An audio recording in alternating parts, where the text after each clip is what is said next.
todos aqueles que acompanham esse momento em que a sociedade brasileira vive um transe histórico.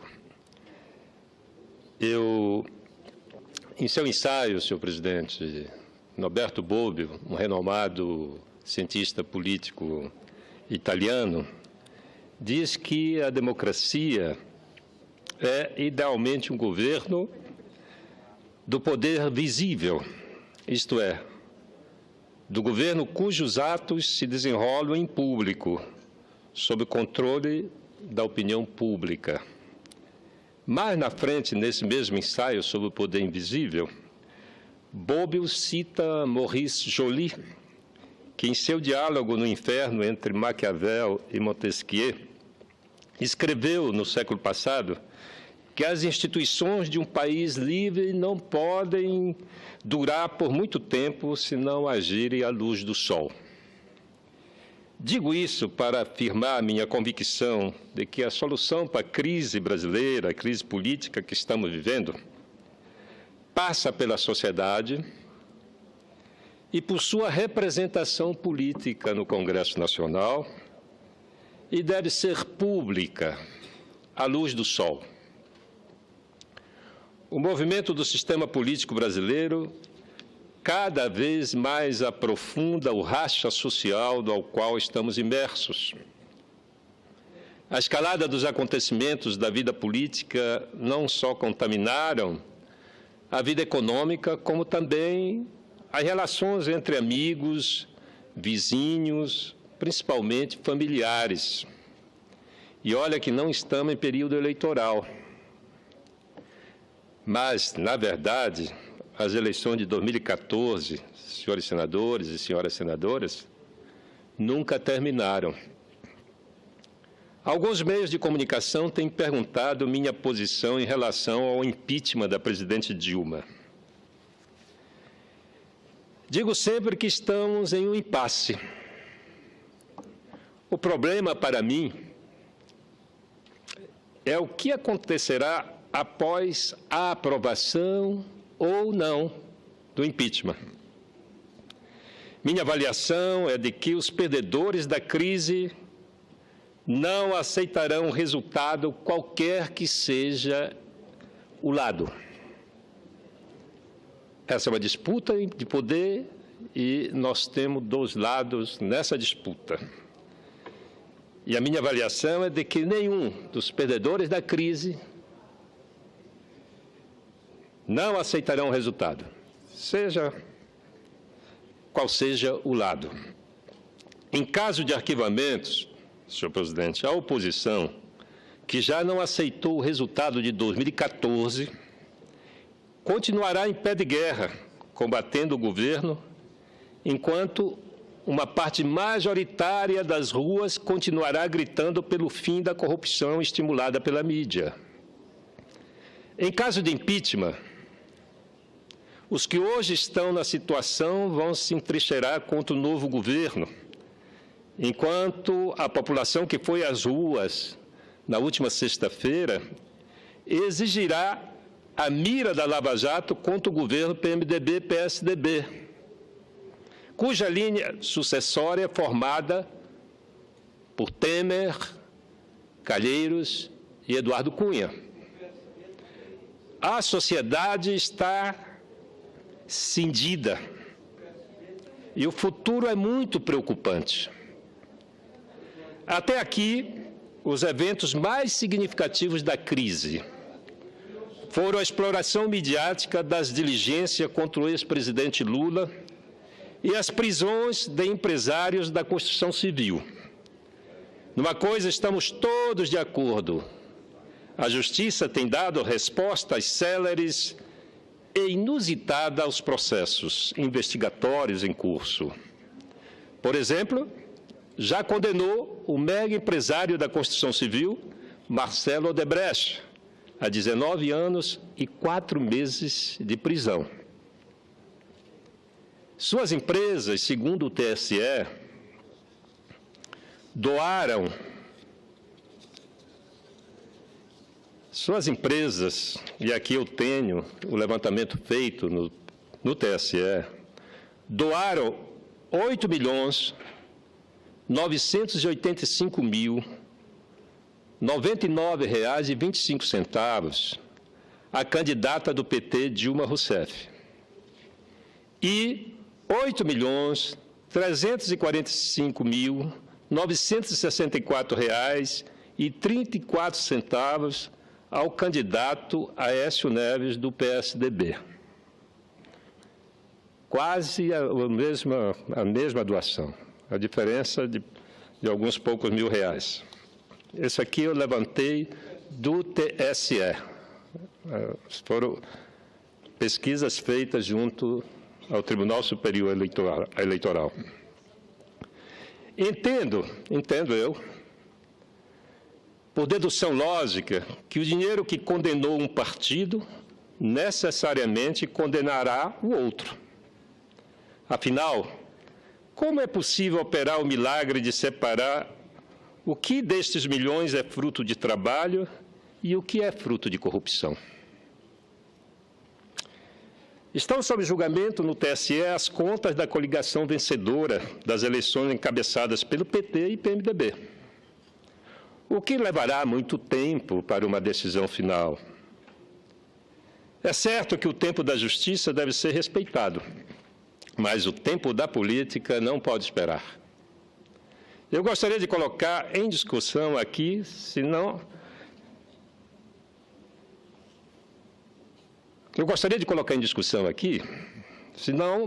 vamos chegar a um ponto em que precisamos encontrar uma recomposição possível.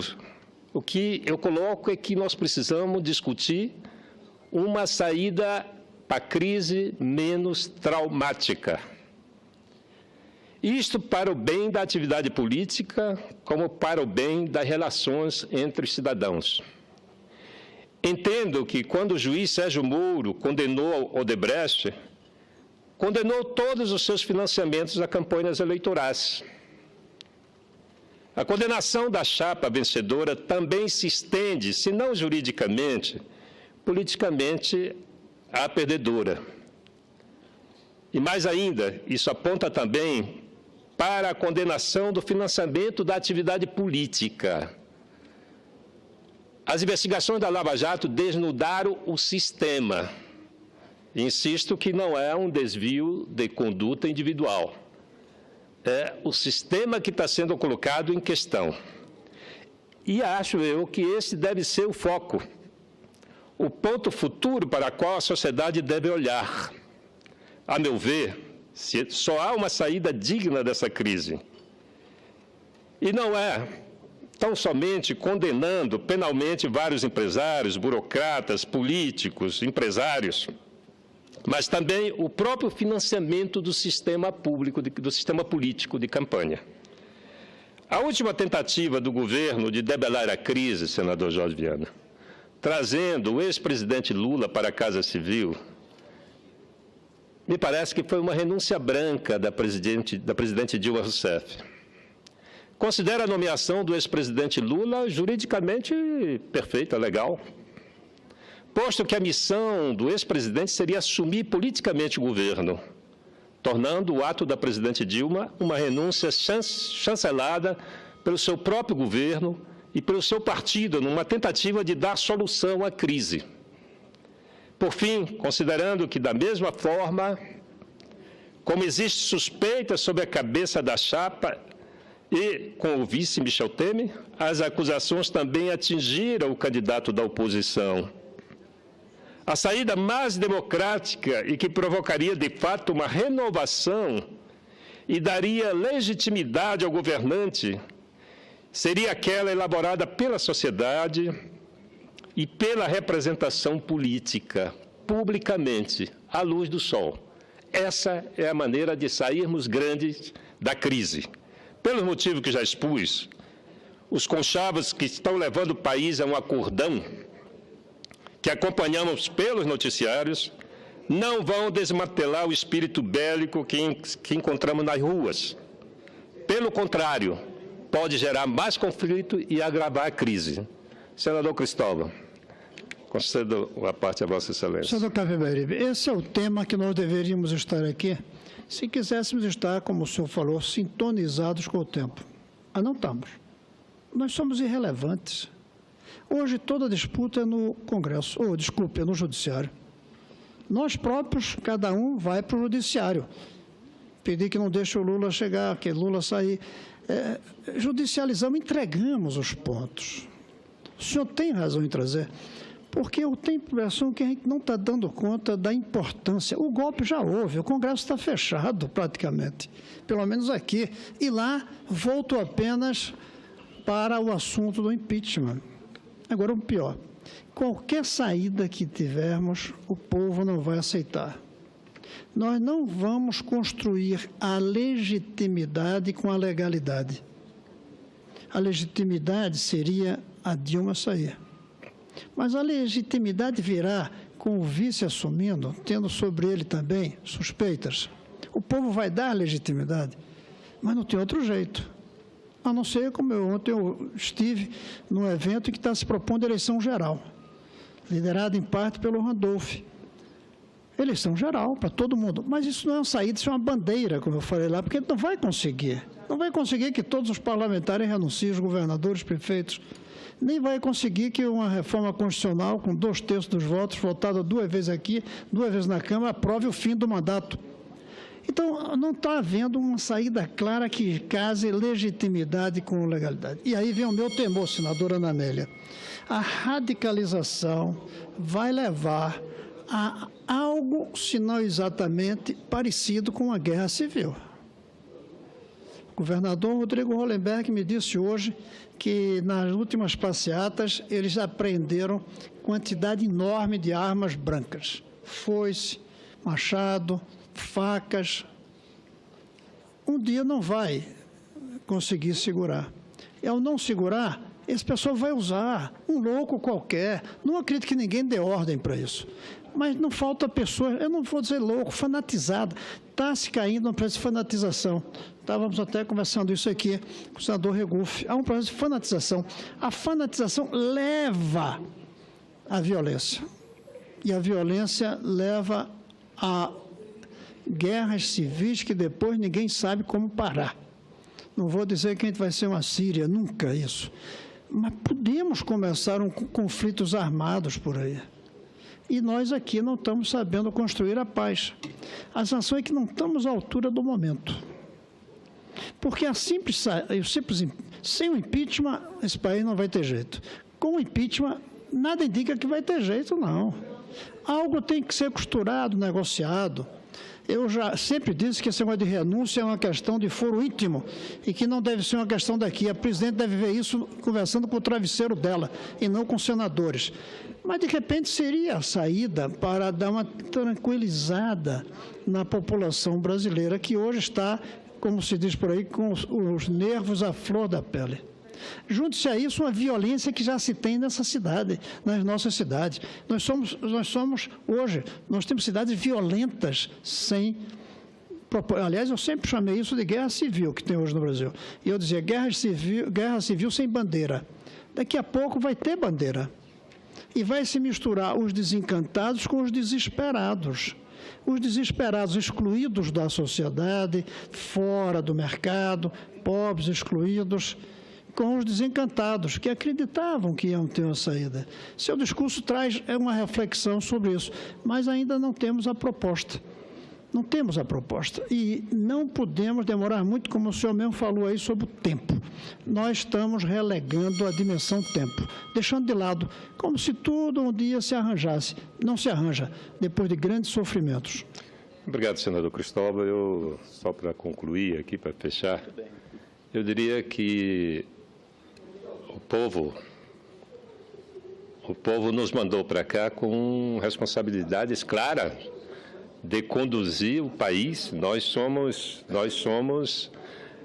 protagonistas, né, do processo político desse país e, no mínimo, nós poderíamos vir para convocar os 81 senadores, sentarmos aqui, se tivermos essa percepção de que o que está proposto não ajuda a solucionar o problema, ao contrário, acirra os ânimos, vai provocar o que o senador Cristóvão acabou de colocar, né, pode aprofundar o fosso, as divisões, e a gente já está sentindo isso na nossa própria família, entre os nossos amigos já começam a se confrontar. A questão democrática do debate está ficando pequeno porque está todo mundo querendo sim ou não. E nós somos políticos, nós somos responsáveis, nós somos aqui, somos de uma instituição que legisla, somos uma instituição com alta responsabilidade diante do país e o que eu estou propondo é que a gente converse, não é? Que haja um encontro de todos os partidos aqui dentro, em vez de nós estarmos conspirando por trás, nos bastidores, que a gente sente aqui e diga e dê uma saída para a sociedade brasileira. Não basta chegar aqui e dizer eu sou a favor, eu sou contra, porque isso leva ao acirramento do conflito. O que a gente precisa, definitivamente, o que não fizemos no passado, que houve uma certa negligência do Congresso Nacional para chegarmos ao que chegamos. E hoje nós somos, de fato, o senador Cristóvão tem razão, da República nós temos dois poderes fragilizados. Nós temos o Poder Executivo fragilizado e nós temos o Congresso Nacional fragilizado, por razões que eu não vou discorrer, mas o Judiciário se fortalece diante da fragilidade do Poder Executivo e da fragilidade do Congresso Nacional. E se nós não acordarmos para isso, essa fragilidade vai continuar. Se Vossa Excelência me permite, senador, eu gostaria de conceder uma parte ao senador Lindenberg. Senador Capiberibe, Vossa Excelência aqui tem uma grande autoridade, porque nós conhecemos a sua história. Vossa Excelência resistiu à ditadura militar, lutou pela redemocratização, defende aqui sempre as melhores posições, as posições ligadas às causas dos direitos humanos. Em economia, temos posições parecidas. Agora, estamos no debate sobre a auditoria cidadã da dívida. Então, Vossa Excelência tem razão quando diz que a saída tem que ser pela política. O problema é que nós temos um fato objetivo. E Vossa Excelência também, e eu num debate com o senador Cristóvão esses dias, eu digo o seguinte, esse é aquele momento que a gente tem que olhar para a nossa história. E Vossa Excelência, quando toma essa posição aí contra esse caminhamento do impeachment, que a saída tem que ser outra, e eu acho que nós temos que debater todas as possibilidades, é porque eu acho, sinceramente, que a história nos julgará. Porque não há base jurídica alguma na tramitação desse processo do impeachment, conduzido por Eduardo Cunha, com argumentos em cima de pedaladas e abertura de créditos suplementares. Eu chamava a atenção ao senador Cristóvão e ao senador Regufe. Tentaram adendar agora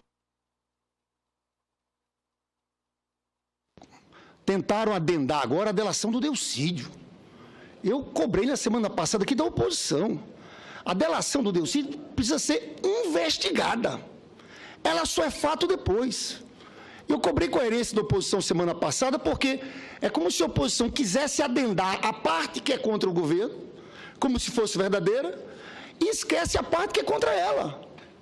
Teve uma parte que, na verdade, foram citados senadores e lideranças da oposição. Eu estou falando tudo isso para dizer o seguinte, olha, esse momento da história, eu não tenho dúvida em afirmar que se fazem um impeachment sem base jurídica como querem fazer, a narrativa da história brasileira, em 20, 30 anos, senador Cristóvão, isso vai ser encarado como um golpe parlamentar. E eu encerro, não quero tomar muito tempo de Vossa Excelência. Sexta-feira, eu liguei para o senador Cristóvão, que eu sou um grande amigo e admirador dele, eu me surpreendi nas ruas. Lá no Rio de Janeiro tinha 70 mil pessoas. Por que eu me surpreendi? Não eram militantes de PT, PCB, tinha os militantes, mas você tinha o quê? Muita gente que estava lá dizendo que estava para defender a democracia, você tinha advogados, professores, juventude, muita juventude. Tem algo novo acontecendo em resposta a esse atropelo, em resposta também àquelas manifestações da intolerância. Tem um setor muito intolerante. Aí eu via lá uma juventude nova, que estuda, eu vi muita gente, meu filho faz comunicação no FRJ, e eu via muita gente ali. Então, tem algo novo acontecendo. Então, olha, estamos vivendo um momento da nossa história. E, senador Capiberibe, eu, como admirador de Vossa Excelência sabe que é verdade o que eu estou falando. É hora da gente se posicionar pensando também na história. E eu acho que Vossa Excelência faz um pronunciamento muito importante, chamando a uma saída política. Está difícil construir consenso, mas eu fiz questão de fazer essa parte, porque eu acho que é um pronunciamento corajoso de Vossa Excelência. Porque o mais fácil é ir pelo grito da maioria no momento, mesmo com atropelo jurídico, mesmo com atropelo legal.